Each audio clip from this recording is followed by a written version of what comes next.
एक लाइन गीत लगता का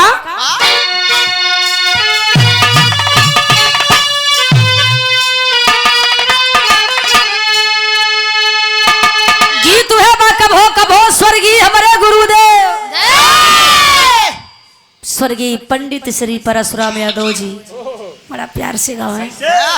आओ मास्टर कैसे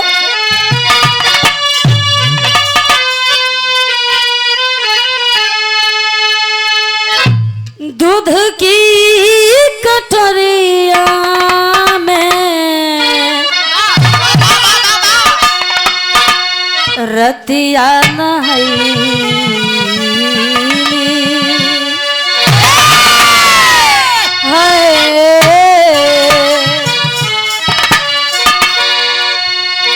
दूध की कटोरिया में रतिया नहाई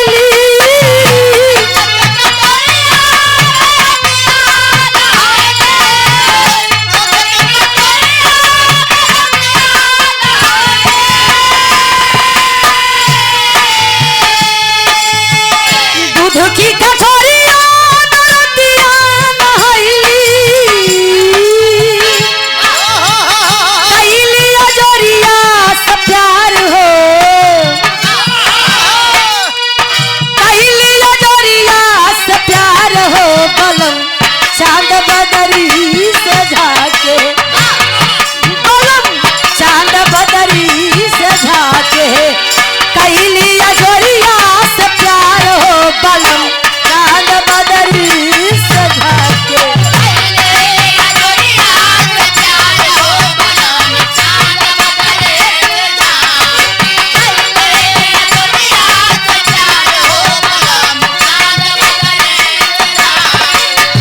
दूध की कटोरिया रतिया नहाइली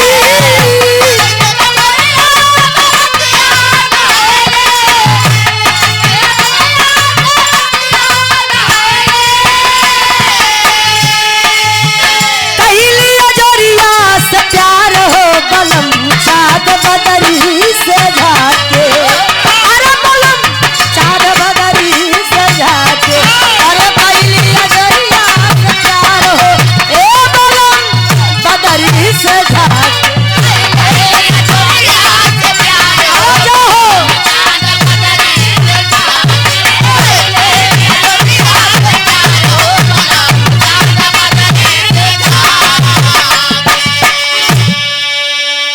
भाव पर गौर करिएगा बाबू।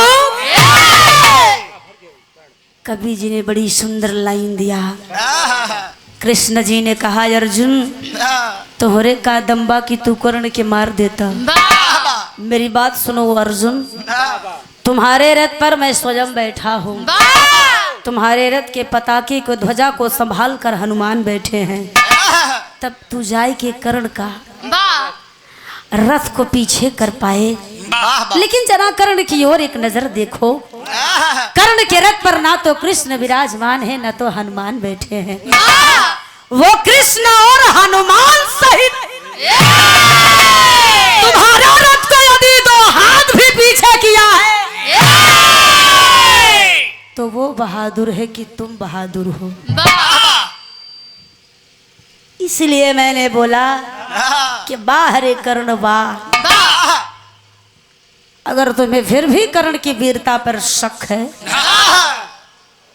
आओ मैं दिखाता हूँ कर्ण चीज क्या है। भेष बदल लिए और दान मांगने पहुंच गए।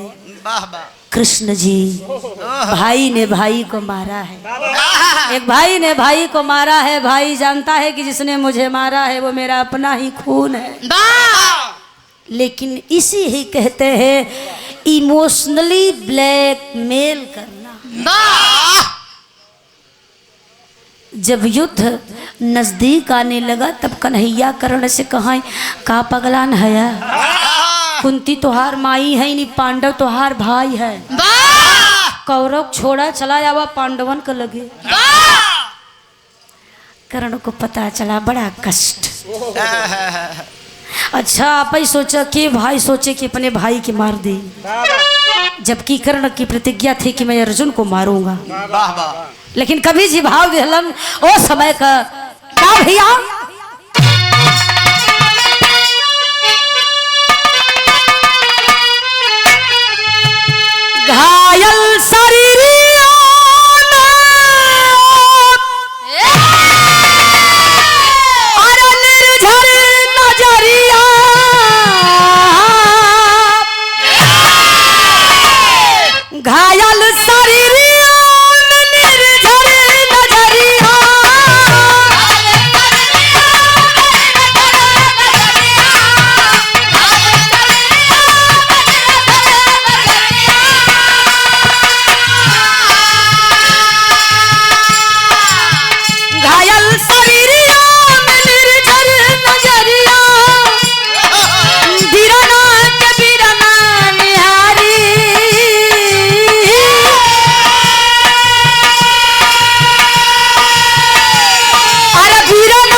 कर्ण की अंतिम सांस चल रही है, प्राण अब निकल जाएंगे कि तब निकल जाएंगे।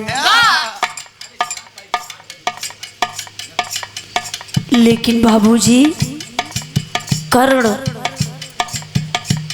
को देख करके कृष्ण जी जो जोगी के रूप में है, ब्राह्मण के रूप में है, अरे कर्ण, अरे बहादुर, वीर के साथ साथ तेरी गिनती दानियों में भी होती है, कुछ दान करता जा। कर्ण लड़खड़ाती जुबान में बोला कि भगवान इस समय मेरे पास क्या है, बस चंद सांसें बची हुई है, अभी मेरे पास दान करने योग्य कुछ भी नहीं बचा है। श्री सूबेदार यादव जी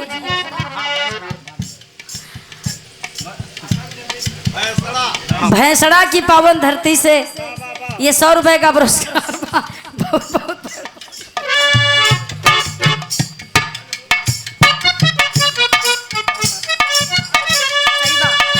काम पे ध्यान दो अपने। ए भैया दान करता जा। कर्ण कहता है कि भगवान दान लेना है तो मेरे किले में जाइए, सोना चांदी हीरा मोती पन्ना पोखराज जो चाहिए ले लीजिए, अभी मैं दान नहीं कर सकता। जोगी बोल पड़ा, अगर तुम चाहो तो दान कर सकते हो, एक चीज जब भी तुम्हारे पास बाकी है, मौजूद है। कर्ण बोला है भगवान, यदि दान योग्य चीज मेरे पास अभी हाजिर है, उपस्थित है, तो मैं दान करने से पीछे नहीं हटूंगा। बताइए तो सही मेरे पास इस समय क्या उपस्थित है। कृष्ण जी ने कहा, तोहरे दतवा में जो सोने का दांत बा, इसे ही दान कर दो वीर। कर्ण के मुंह से निकला है भगवान, वही पत्थर उठा कर दे दीजिए, मैं तोड़ करके अभी दे देता हूँ। डांट कर बोला जोगी, अरे बहादुर, ये तो मेरी मजदूरी हो जाएगी, देना है तो अपनी क्षमता पर दो, वरना मैं जा रहा हूँ। कर्ण का ठहर जाइए। आज तक कर्ण के सामने से कोई कुछ मांगने आया तो खाली हाथ नहीं गया, आज कैसे जाने दो प्रभु, ठहरिए मैदान करता हूँ। करता है क्या, दत्तवा को तोड़ दिया दिन कर ललनवा, दत्तवा को तोड़ दिया दिन कर ललनवा।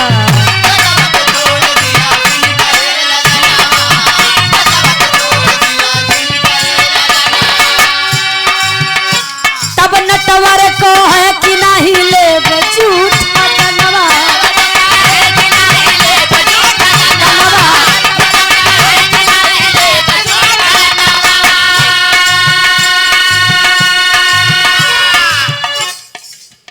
अब ही हम आप थोड़ा सा अगर आगे में जर जाई, ठह लग जाए, यानी किसी चीज से पैर में अंगूठे में अगर कहीं घाव लग जाए तो कितना दर्द होता है। अब जिसका शरीर बाणों से छलनी है, अब सोचिए बाण गले के यार पार, छाती के यार पार, फिर भी वो बेचारा पत्थर उठाकर दांत तोड़ा और तोड़कर कहता है, प्रभु ग्रहण करिए। अब प्रभु ब्लैकमेल कर रहे हैं, इमोशनली कष्ट पे कष्ट। दत्तवा को तोड़ दिया दिन कर ललनवा, अरे नटवर का है कि नहीं ले झूठा दलवा, झूठा दलवा।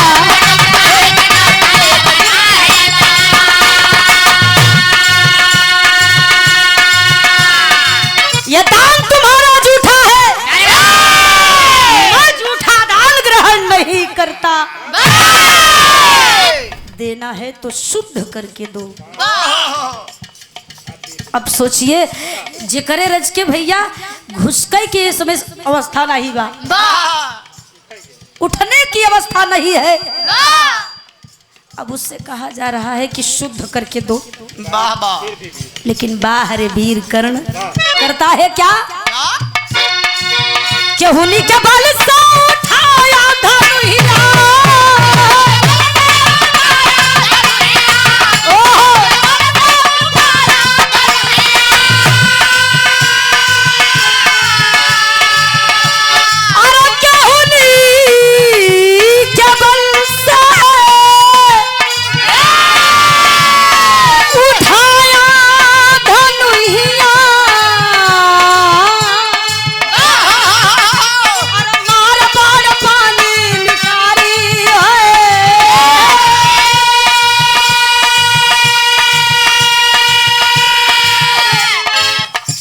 कृष्ण जी थर थर थर थर कांप रहे हैं। सोचिए कर्ण की वो दुर्दशा, वो दशा देखकर कृष्ण के आंख से आंसू गिर पड़ा कि बाहर कर्ण, ये तेरी मरने की उम्र नहीं थी। मन में सोच रहे कृष्ण जी, मैं लाख मनाता रहा कि मेरे साथ हो जाओ, पांडवों के साथ हो जा, पर तो नहीं माना। प्रभु सोच कर उनके आंख से आंसू गिर रहा है। जब वो धनुष बाण उठाया और धरती की छाती में निशाना लगाया है,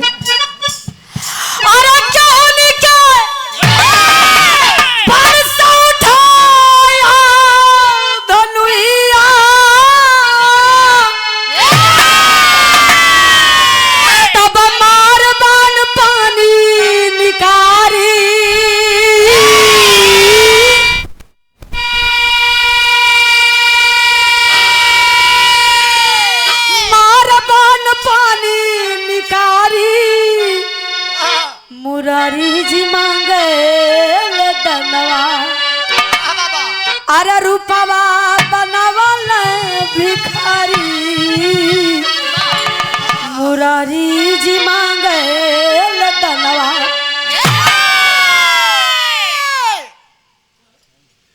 बाण धरती का सीना चीरते हुए पतालपुरी पहुंचा। पताल से गंगा की धारा निकली। दांत को धोकर कर्ण कहा, प्रभु ग्रहण करिए, जब तो शुद्ध हो गया। कृष्ण जी से बर्दाश्त। भयल बाबू जोगी का रूप त्याग कर, छोड़कर कर्ण का सर, कर्ण गिरने ही वाला है। दौड़ करके अपनी छाती पर उसका पीठ टेक लेते हैं और कर्ण के सिर पर हाथ सहला रहे हैं। कृष्ण जी की आंख से आंसू गिर रहा है। वो इंसान कितना पुण्य किया होगा कि जिसके लिए स्वयं भगवान के आंसू गिर जाए। वाह वाह। अरे बोले कन्हैया कर्ण ले वरदनवा, कर्ण ले वरदनवा।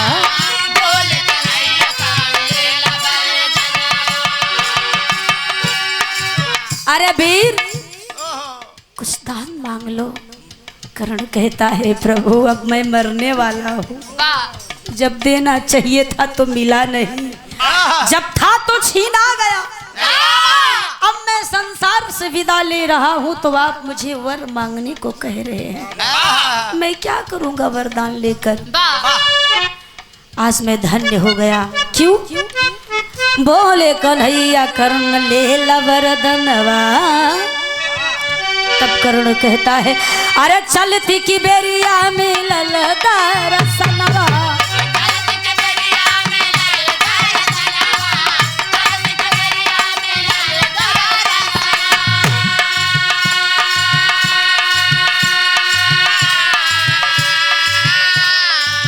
मरने से पहले आपने साक्षात दर्शन दिया है मुझे। मैं तृप्त हो गया प्रभु, मेरा उद्धार हो गया, मुझे कुछ नहीं चाहिए। कृष्ण जी ने कहा, नहीं कर्ण, तुम्हें एक वरदान मांगना होगा। उस समय कर्ण कहता है, जब ना मनबा तो सुना हमारे तने से मांगवा प्रभु। क्या मांग है? कुंवारी मतारी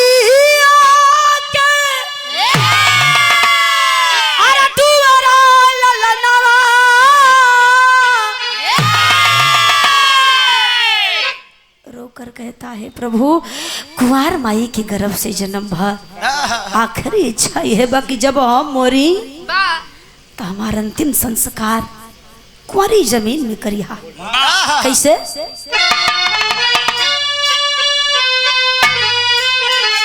कुंवारी मतारी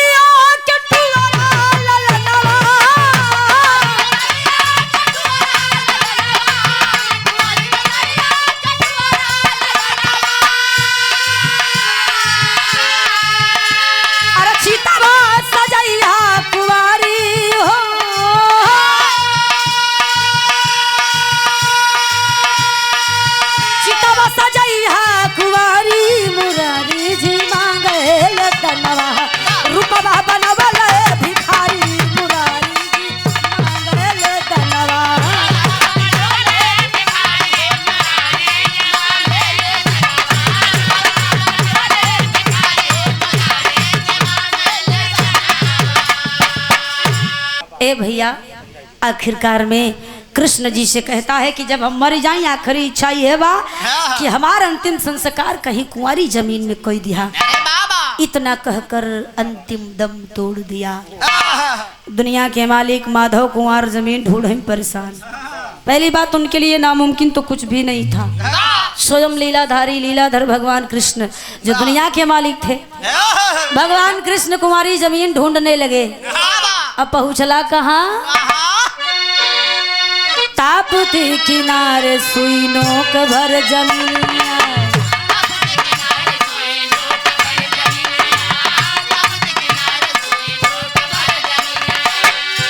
अरे चितवा लगाए नाथ दिए मुख यगिनिया।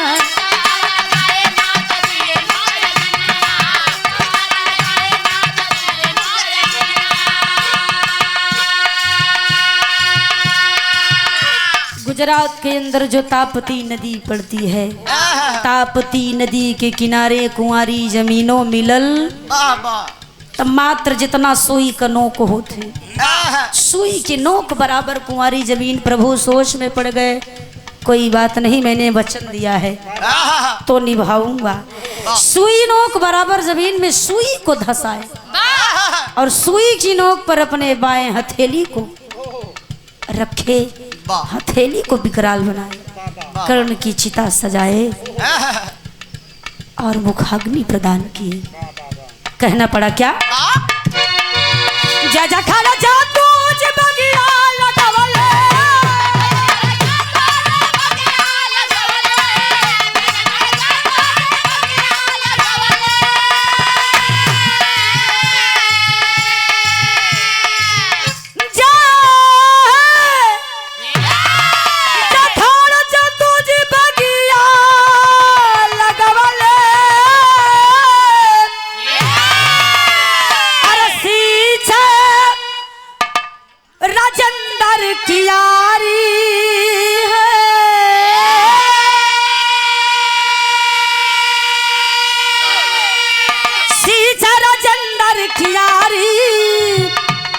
मुरारी जी मांगे धनवा रूपवा बनावल भिखारी।